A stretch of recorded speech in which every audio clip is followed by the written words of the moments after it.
پھر جو ہم دیکھتے ہیں کہ ہر انسان کی خواہش ہے کہ وہ خوش رہے، لیکن کبھی کبھی کچھ لوگ خوش رہتے ہیں، کچھ اداس سے رہتے ہیں، کچھ کھچے کھچے سے رہتے ہیں، چڑچڑے سے رہتے ہیں۔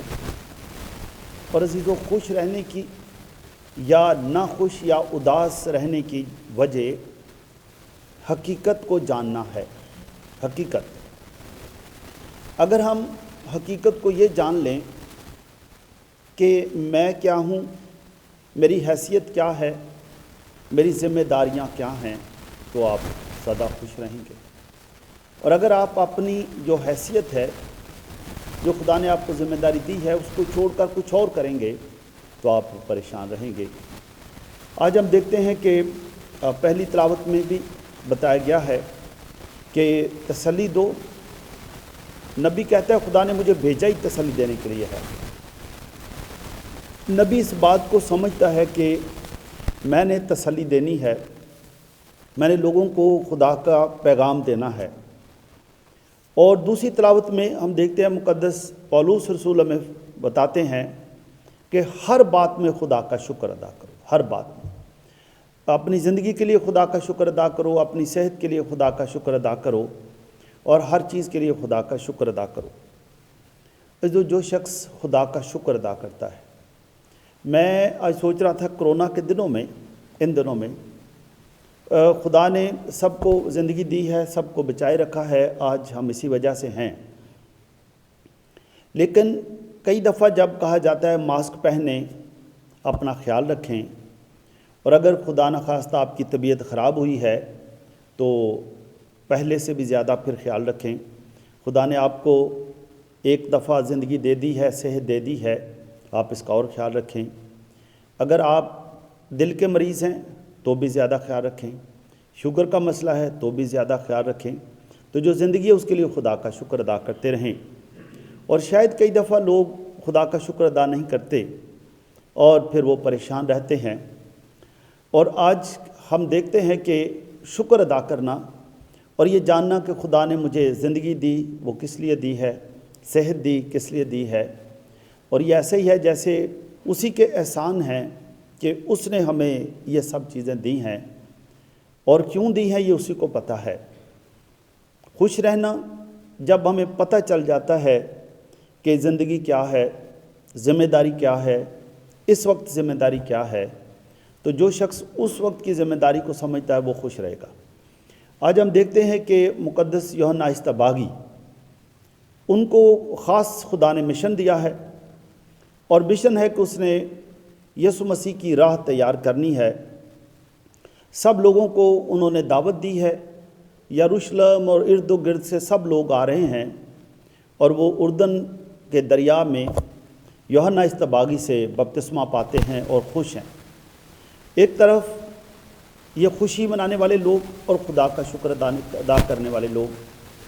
مقدس یوحنا اصطباغی، اس کی کوئی ڈیمانڈ نہیں، اس کی کوئی خواہشیں نہیں، اور اس کی زندگی کی جو لوازمات ہیں وہ بہت محدود ہیں، اور وہ کیا ہیں کہ وہ ٹڈیاں اور جنگلی شہد کھاتا ہے، یہی اس کی خوراک ہے، اسی پر وہ اکتفا کرتا ہے، اور یہی کھا کر خدا کا شکر ادا کرتا ہے۔ اور لباس بھی جس کا ذکر کیا گیا ہے، لباس بھی اس کا اونٹوں کے بالوں کا لباس ہے، اور ہر روز لوگ آ رہے ہیں، اور وہ ہر روز لوگوں کو توبہ کی منادی کرتا ہے، توبہ کی منادی کے ساتھ ساتھ پھر بپتسمہ دیتا ہے۔ اور دوسری طرف ہم دیکھتے ہیں فقی فریسی ہیں، وہ شاید یہ خوش رہنے والوں کا ایک گروپ ہے، اور فقی فریسی ہیں، وہ جو کام ان کا ہے وہ نہیں کر رہے، وہ مقدس یوحنا کے کاموں کو دیکھ دیکھ کر پریشان ہو رہے ہیں۔ شاید ایک پریشان ہوا، دو پریشان ہوئے، 5-6 لوگ پریشان ہوئے، اور یہ پریشان ہونے والوں کا، اداس رہنے والوں کا ایک گروپ اور بڑھتا جاتا ہے۔ تو ایک طرف اداس اور پریشان لوگ، دوسری طرف اپنی ذمہ داری پوری کر کے خوش رہنے والے لوگ۔ مقدس یوحنا اپنی ذمہ داری پوری کر کے خوش رہتے ہیں اور خدا کا شکر ادا کرتے ہیں، اور دوسری طرف فقی فریسی وہ پریشان ہیں، جو اپنا کام ہے وہ نہیں کرتے، وہ اس کے کاموں کو دیکھ دیکھ کر پریشان اور اداس ہیں۔ بالآخر یہ اداسی، یہ پریشانی اس تک آتی ہے کہ وہ پھر کاہن بھیجتے ہیں کہ جا کر پتہ تو کرو کہ یہ یوحنا اصطباغی کون ہے، اور وہ آ کر یوحنا اصطباغی سے یہی پوچھتے ہیں کہ تو کون ہے۔ سوال کیا جاتا ہے کہ اپنی شناخت بتاؤ، شناخت کراؤ، آپ کون ہو؟ پوچھا جاتا ہے کیا آپ المسیح ہو؟ اور یہ سچائی کی بات ہے۔ مقدس یوحنا بتاتے ہیں کہ میں المسیح نہیں ہوں۔ اور جو شخص سچ کہتا ہے کہ میں کون ہوں، سچائی کو جانتا ہے، حق کی بات کرتا ہے، اور جو مشن اسے ملا اسی پر ہی رہتا ہے، وہ اپنی حد میں رہتا ہے، اپنی حد میں وہ ہمیشہ خوش رہتا ہے۔ مقدس یوحنا اپنی حد میں رہتے ہوئے، اپنے مشن کی حد میں رہتے ہوئے، ذمہ داری کی حد میں رہتے ہوئے وہ یہی بتاتے ہیں کہ میں المسیح نہیں ہوں۔ پوچھا جاتا ہے کہ اگر آپ المسیح نہیں ہیں تو پھر کیا آپ الیاس ہیں؟ نبی واپس آ گیا ہے، وہ کہتے ہیں وہ بھی میں نہیں ہوں۔ پھر پوچھتے ہیں کہ کیا تو النبی ہے؟ وہ کہتے ہیں وہ بھی نہیں ہوں۔ پھر وہ پوچھتے ہیں کہ تو پھر بپتسمہ کیوں دیتا ہے؟ اور مقدس یوحنا بڑے اختصار کے ساتھ، بڑی حلیمی اور فروتنی کے ساتھ سچائی اور حق کی بات بڑی حلیمی اور سادگی کے ساتھ بتاتے ہیں، اور اپنی حد بتاتے ہیں۔ حد اپنی یہ بتاتے ہیں، اپنی حیثیت بتاتے ہیں کہ میں تو اصل میں وہ جو آنے والا ہے اس کی راہ تیار کر رہا ہوں۔ میں راہ تیار کرنے والا ہوں، راہ اسی کی ہے جو آنے والا ہے، آنے والے کی راہ ہے، میں تو تیار کرنے والا ہوں۔ میں تو اس قابل بھی نہیں ہوں کہ جھک کر اس کی جوتی کا تسمہ کھولوں، میری تو کوئی حیثیت ہی نہیں۔ وہ اپنے مرتبے کو جانتے ہیں کہ میرا مرتبہ کیا ہے، اور اس مرتبے کی جو منصب خدا نے مجھے دیا ہے اس کی ذمہ داری کیا ہے۔ وہ اپنی ذمہ داری پوری کرتے جا رہے ہیں، اس لیے وہ خوش ہیں، شکر گزار ہیں، اور کسی چیز کا کوئی گلہ شکوہ نہیں ہے۔ جو بھی شخص خوش رہتا ہے، جو سچائی پر چلتا ہے، وہی خوش رہے گا۔ آج ہم نے خوشی کی شمع جلائی ہے۔ آج ہم بھی دیکھیں گے کہ میں اپنی حد میں رہتا ہوں، میں خوش رہتا ہوں یا اداس رہتا ہوں۔ جو بھی ہوگی وہ آپ کی اپنا زندگی کے روزمرہ کے کام کاج ہیں کہ آپ بھی دیکھیں۔ مقدس یوحنا بتاتے ہیں کہ راہ میں نے تیار کرنی ہے، لیکن راہ والا کوئی اور ہے۔ میں نے راہ تیار کرنی، راہ والا اور ہے، اور وہ بہت بڑا ہے، وہ ادھر درمیان میں ہی ہے۔ میری ذمہ داری دوسری ہے کہ اس کی گواہی دینی ہے، اس کی پہچان لوگوں کو کروا دینی ہے، اور لوگوں کو بتانا ہے کہ یہی ہے خدا کا برہ۔ میری یہی ذمہ داری ہے۔ عزیزو، میں ہوں، آپ ہوں، کوئی بھی شخص ہو، اگر آپ ہر ایک کو اپنی اپنی ذمہ داری اور اپنی اپنی حد کا، اپنی اپنی حیثیت کا جس دن اندازہ ہو، اس دن وہ خوش رہے گا۔ عزیزو، یہ جو حیثیت کی بات ہے، حیثیت کی بات یہ نہیں ہے کہ آپ کی حیثیت ہے کہ آپ بڑے با اثر ہیں، آپ شاید کوئی وزیر ہیں، یا آپ کسی جگہ پر پتہ نہیں گورنر لگے ہیں، یا کوئی ڈی سی ہیں۔ اس کی یہ حیثیت نہیں ہے۔ حیثیت یہ ہے کہ آپ اپنے گھر میں جو آپ کی ذمہ داری ہے، آپ شاید ایک مزدور ہیں، لیکن اگر مزدور کی اپنی ایک حد ہے کہ وہ مزدور ہے، وہ شاید شادی شدہ ہے تو وہ شوہر ہے، اس کے علاوہ وہ باپ ہے، تو اس کی یہ ایک حیثیت ہے، اس کی ایک منصب ہے کہ خدا نے اسے کوئی سرکاری منصب تو اس کے پاس نہیں ہے، کوئی سیاسی منصب نہیں ہے، کوئی ریلیجس منصب نہیں ہے، لیکن یہی منصب ہے، اس کی یہی حیثیت ہے کہ وہ محنتی باپ ہے، وفادار شوہر ہے، اور شفقت بھرا باپ ہے کہ وہ شفیق باپ ہے اور وفادار خاوند ہے۔ اور اسی طرح سے جب بیوی کو یہ احساس ہوتا ہے کہ میں اپنے میاں کی وفادار بیوی ہوں، میں ایک بہت اچھی ماں ہوں، بچوں کی دیکھ بھال کرتی ہوں، بچوں کو وقت پر کھانا کھلانا، بچوں کو وقت پر نہلانا، ان کو کپڑے وغیرہ جو بھی ہو جب چھوٹے چھوٹے بچے ہیں۔ تو جس کو اپنی یہ حیثیت، یہ ہر ایک کی اپنی حیثیت ہے، ماں کی اپنی ایک حیثیت ہے، باپ کی ایک اپنی حیثیت ہے، اور جب یہ جیسے جیسے احساس ہوتا ہے کہ خدا نے مجھے یہ ایک خاص منصب عطا کیا ہے کہ میں باپ ہوں اور میں محنتی باپ ہوں، میں محنت کر کے کماتا ہوں اور محنت کے لقمے میرے بچوں کے منہ میں جاتے ہیں، میری محنت کے نوالے اس پلیٹ میں سے اٹھتے ہیں اور وہ منہ تک جاتے ہیں اور صحت بخشتے ہیں۔ وہ اپنی اس منصب کو، اپنی اس حیثیت کو ذمہ داری کے ساتھ قبول کرتا اور خوش ہوتا ہے اور شکر ادا کرتا ہے۔ اسی طرح ماں بھی، اسی طرح کوئی استاد ہو، اسی طرح کوئی بھی جو شخص جس چیز کے پاس ذمہ داریاں ہیں، لیکن پہلی اس کی ذمہ داری اس کا اپنا ہی گھر ہے، جو یہ کرے گا خوش رہے گا۔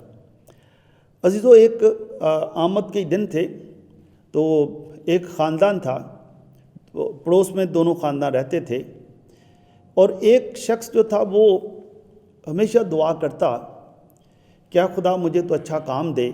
اس کو اچھا کام ملا، اچھی تنخواہ ملی، پھر وہ نے دیکھا کہ وہ اپنی اس حیثیت سے خوش نہ تھا جو کچھ خدا نے اسے دیا۔ حالانکہ اس کو خدا نے بہت اچھی تنخواہ تھی، گھر میں وہ اپنے بچوں کے ساتھ کھانا پینا اچھے طریقے کے ساتھ رہتا، لیکن اس کے ذہن کے اندر ایک خواہش ابھرنے لگی کہ میں با اثر انسان بنوں، اور ہر کوئی فلاں کی تعریف کرتا ہے، تو اس کے ذہن میں ہر دل عزیز بننے کی خواہش ابھرنے لگی، ہر دل عزیز، کہ ہر کوئی مجھے اچھا کہے، ہر ایک کی نگاہ میں اچھا بنوں، ہر گھر میں میری تعریف کی جائے۔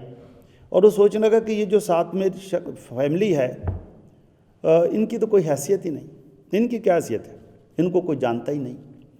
تو یہ اپنی خود نمائی کی خواہش، ہر دل عزیز بننے کی خواہش بڑھی، اور جو کچھ خدا نے اسے دیا تھا پھر اس سے وہ خوشی نہ تھا، وہ یہی چاہتا تھا خدا اسے تھوڑا سا اور دے، اور وہ بہت سارے فلاحی کاموں میں مصروف ہو گیا۔ فلاحی کاموں میں کسی کو اگر موٹر سائیکل ضرورت تھی تو وہ ان کی ضمانت دے دیتا، تو لوگ کہتے یا بہت اچھا یہ شخص ہے، اس نے میری ضمانت دی۔ اور کسی کو جہیز کا سامان لے دیتا، کسی کے کچھ اس طرح سے بے شمار کاموں میں وہ مصروف ہوتا گیا۔ لیکن ہوا یہ کہ جب وہ اپنے گھر سے دور ہو گیا، بہت اچھا سوشل ورکر ایک قسم کا بنتا گیا، اور ہوا یہ کہ وہ اپنے ہی گھر میں اجنبی ہوا، اس کے درمیان اور بچوں کے درمیان ایک خلا پیدا ہوا۔ بیوی نے اکثر اس سے پوچھنا کہ آپ کہاں تھے، بچوں نے اگر پوچھنا تو اس نے لڑنا۔ تو یہ گھر، یہ آدمی اچھے کام کر رہا ہے، کام اچھے کر رہا ہے، لیکن اپنی حد میں نہیں ہے۔ ہر انسان کی ایک حد ہے، اور وہ اپنی حد سے بڑھ کر ہر دل عزیز بننا چاہتا ہے، ہر ایک کا مقبول نظر بننا چاہتا ہے، اور مقابلہ کرتا ہے کہ یہ فیملی، ان کا بھی کچھ بھی نہیں، ان کا بھی کچھ بھی نہیں، وہ بھی شخص کچھ بھی نہیں۔ تو وہ مقابلہ بھی دوسروں سے موازنہ اپنا کرتا ہے، اور ہوتا یہ کہ جب وہ گھر میں آتا ہے تو گھر میں آ کر باہر بہت اچھا رہتا ہے، گھر میں آ کر غصے میں آنا، چڑچڑا ہونا، اور چھوٹی چھوٹی چیزوں پر ناراض ہو جانا، بیوی سے لڑنا، اور بالآخر ایسا ہوا کہ اپنے بچوں کے جو چیزیں تھیں وہ بھی دو لوگوں کو دے دیتا تھا، اب ہر دل عزیز بننے کے لیے، اور اس طرح سے وہ مشکل میں پڑتا گیا، اور بالآخر ایسا ہوا کہ وہ چڑچڑا، پریشان، دکھی، ہر ایک سے ناراض، اور بالآخر بیماریوں نے اس کو گھیر لیا، کبھی اس کو شوگر ہو گئی، کبھی اس کو کچھ اور مسئلہ ہوا۔ اور آمد کے ان دنوں میں جو ساتھ والی فیملی تھی، وہ انہوں نے ایک دن ان کو بلایا، لیکن جو ساتھ والی فیملی تھی، کبھی کبھی ان کے چھوٹے بچے ان کے گھر بھی چلے جاتے، جب بچے کھیلتے تو وہ بچے جب ان کے گھر میں جاتے، یہ جو تھوڑی سی غریب فیملی تھی، جب بچے ادھر جاتے تو جو کچھ ٹھیک فیملی تھی، یہ بچے بڑے خوش ہوتے کہ انہوں نے ہمارے لیے پکوڑے منگوائے، سموسے منگوائے، یہ شوق سے کھاتے۔ لیکن یہ کبھی کبھی بھاگ کر گھر آ جاتے، گھر والے پوچھتے کیا ہوا ہے؟ وہ کہتے انکل گھر پر آ گئے تھے تو انہوں نے لڑنا شروع کر دیا ہے، تو ہم بھاگ کر ادھر آ گئے۔ عزیزو، بچے بڑے سمجھدار ہیں، بچے بہت سینسٹیو ہیں، ان کو فوراً پتہ چلتا ہے کہ ادھر کیا ہو رہا ہے، ادھر کیا ہو رہا ہے۔ بالآخر ایک دن آمد کے ان دنوں میں یہ جو کچھ غریب فیملی تھی، انہوں نے ان کو بلایا کہ آپ بھی آئیں ہمارے ساتھ، ہفتے کا دن ہے۔ تو ہم آمد کے یہ تیسرے ہفتے اتوار سے پہلے ایک شام ہم بیٹھیں گے اور نیبرہڈ فیملیز کے ساتھ، یعنی ہمسایہ خاندانوں کے ساتھ مل کر آمد کے دنوں کے تیسرے ہفتے میں شامل ہونے سے پہلے خدا کا شکر ادا کریں گے۔ جب یہ وہاں گئے تو یہ بندہ بڑا حیران ہو گیا کہ اس گھر کے اندر سادہ سی روٹی، دال پڑی ہے، کچھ چاول بھی ہیں، چٹنی بھی ہے، اور انہوں نے بچوں کے ساتھ مل کر خدا کا شکر ادا کیا۔ کیا خدا تیرا شکر ادا کرتے ہیں اس روٹی کے لیے، کھانے کے لیے؟ اور انہوں نے بڑے شوق سے کھایا، ہمیں بھی دیا، اور کسی بچے نے نہ کوئی گلا نہ کوئی شکوہ، سب بچے شوق سے کھانا کھا رہے تھے۔ اور یہ سوچنے لگا کہ بالآخر ان کو کون سی چیز ہے جو خوش رکھتی ہے، اور کیونکہ یہ خوش ہیں تو خدا کا شکر ادا کرتے ہیں۔ اور ہمارے گھر میں مرغیاں پکتی ہیں، دیسی مرغیاں، بکرے پک جاتے ہیں، اور کوئی بھی نہ خوش ہوتا ہے نہ خدا کا شکر ادا کرتا ہے۔ وہ بڑا پریشان ہوا، کہنے لگا شاید یہ پاگل ہیں یا ہم پاگل ہیں کہ یہ دال روٹی کھا کر خدا کا شکر ادا کرتے ہیں۔ اس کو احساس ہونا شروع ہوا کہ یہ ان کے بچے کتنے اچھے ہیں، ماں باپ کے تابع دار ہیں، کوئی برتن اٹھا رہا ہے، کوئی کچھ کر رہا ہے۔ وہ اسی فکر میں جب اپنے گھر میں اپنے بچوں کے ساتھ آیا تو رات سوچتا رہا کہ خوشی کی وجہ کیا ہے۔ یہ ان کے پاس بہت ساری سہولتیں نہیں پھر بھی خوش، ہمارے پاس بہت ساری سہولتیں، ہمارے پاس کار ہے، ہر چیز ہے، ہم پھر بھی پریشان۔ ہمارے گھر میں ادھر پیپسی اور کوک پڑی ہوتی ہے، ہم پھر بھی پریشان۔ ان کے گھر میں سادہ پانی ہے، وہ اس سے بھی خوش ہیں۔ تو وہ سوچتا رہا۔ دوسرے دن انہوں نے، کیونکہ ان کو دعوت دی تھی کہ کل اتوار ہے اور ہم نے گرجے جانا ہے، آپ بھی ہمارے ساتھ چلیں۔ یہ بھی جاتے تھے گرجے، لیکن کبھی کبھی جاتے تھے۔ تو ان کے بچے بھی کبھی کبھار گرجے جاتے تھے، اکثر نہیں جاتے تھے۔ لیکن یہ بھی پوری فیملی اس دن گرجے چلی گئی۔ جب خوشی کی شمع جلائی گئی، خوشی کی، تو یہ وہاں پر بیٹھ کر یہی سوچ رہا تھا کہ خوشی کی شمع کا کیا مطلب ہوگا، خوشی کیا ہے، تو نہ خوش ہونے کی وجہ کیا ہے۔ جب یہ سوچ رہا تھا، دعا کر رہا تھا، خدا آج مجھے فضل دے تاکہ میں خوشی کے راز کو سمجھوں، تو اس کو پھر تلاوتیں جب پڑھی گئیں اور یہ پڑھا گیا کہ مقدس یوحنا اصطباغی وہ راہ تیار کرنے کے لیے آیا تھا، اور راہ تھی یسوع کے آنے کی راہ تیار کرنا ہے۔ اور اس کو سمجھ آئی کہ یوحنا اصطباغی وہ بھی شہد اور ٹڈیاں کھا کر خوش ہوتے، لیکن اپنی ذمہ داری سے وفادار تھے، ذمہ داری سے ایک قدم بھی آگے پیچھے نہیں ہٹے۔ اب خدا کا فضل سے اس کو سمجھ آنے لگی کہ ادھر سے موم بتی بھی جلائی گئی، موم بتی کی روشنی آج میرے دل کو روشن کر رہی ہے۔ تو آج مجھے سمجھ آ رہی ہے کہ میرے اور چرنی کے درمیان راستہ وہ سیدھا ہے یا ٹیڑھا ہے۔ مقدس یوحنا نے توبہ کا بپتسمہ دیا اور سب کا راستہ سیدھا کر دیا، سب کا راستہ۔ تو اسے سمجھ آئی کہ سب سے پہلا جو راستے میں پتھر ہے، جو میرا ہی بنایا ہوا پتھر ہے، وہ ہر دل عزیز بننے کا تھا۔ میری خواہش تھی کہ میں ہر گھر میں جگہ بناؤں، ہر نگاہ میں میری عزت ہو، ہر شخص مجھے بڑا کہے، اور میرے فیاض ہونے کا، میرے بہت بڑے دل ہونے کا میرا چرچا ہر جگہ ہو۔ تو وہ سمجھ گیا کہ یہ فیاضی اچھی ہے، لیکن یہ بڑھ کر ہے۔ فیاضی یہاں تک پہنچی کہ میں نے اپنے بچوں کی چیزیں بھی دوسروں کو دے دی ہیں۔ تو اسے سمجھ آ گئی کہ یہ ہر دل عزیز بننا اچھا ہے، لیکن قربانی تو بہت بڑی ہے کہ آج میں جب ہر دل عزیز نہیں بن سکتا تو مجھے ایسا ہے جیسے غصے کے دورے سے پڑھتے ہیں، پریشانی سی ہوتی ہے کہ آج میں ہر دل عزیز نہیں بن سکا، اور شاید میرے بچے، میں سب کی نگاہ میں ہر دل عزیز بن گیا، لیکن کیونکہ بچوں کے بھی نوالے میں نے چھینے ہیں، ہر ایک کے ہر دل عزیز بنا، لیکن بچوں کی نگاہ میں ہر دل عزیز نہ بن سکا۔ ہر جگہ پر عزت پالی، لیکن بچوں کی نگاہ میں عزت نہ پائی۔ ہر کوئی مجھے ہمدرد سمجھنے لگا، لیکن میری بیوی کو بھی میں اپنی بیوی کے نگاہ میں بھی ہمدرد نہ بن سکا۔ دوسروں کا میں وفادار بنتا رہا، لیکن اپنی بیوی سے بھی وفا نہ کی۔ جب اس کو یہ سمجھ آنے لگی، وہ بڑا پریشان ہوا، آنکھوں میں آنسو آنے لگے۔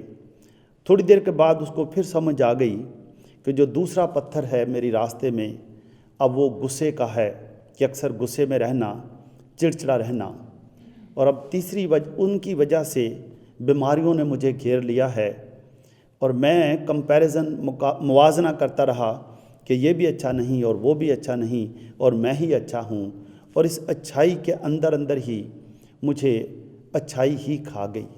میں میٹھا بننے کی کوشش کرتا رہا، اور وہ میٹھا ہی اب چینی مجھے کھا رہی ہے۔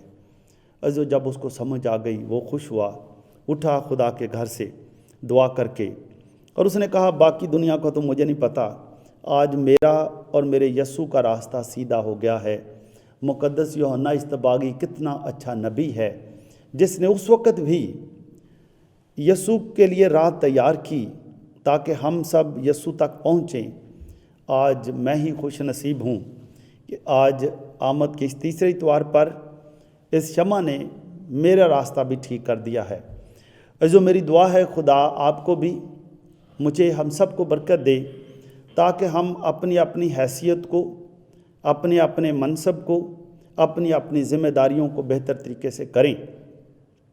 دعا بھی ہے کہ خدا تمام ماں باپ کو برکت دے، وہ اپنی اپنی ذمہ داریاں، مائیں اپنی ذمہ داریاں بہتر طریقے سے کریں، باپ اپنی ذمہ داریاں بہتر طریقے سے کریں، بچے اپنی ذمہ داریاں، تاکہ آپ کے گھروں میں ہمیشہ خوشی رہے، اور ہر ایک کا رشتہ، بیوی اور آدمی کا راستہ سیدھا رہے، ماں باپ اور بچوں کے درمیان راستہ سیدھا رہے، اور ہم سب کا راستہ خدا کی طرف سیدھا رہے۔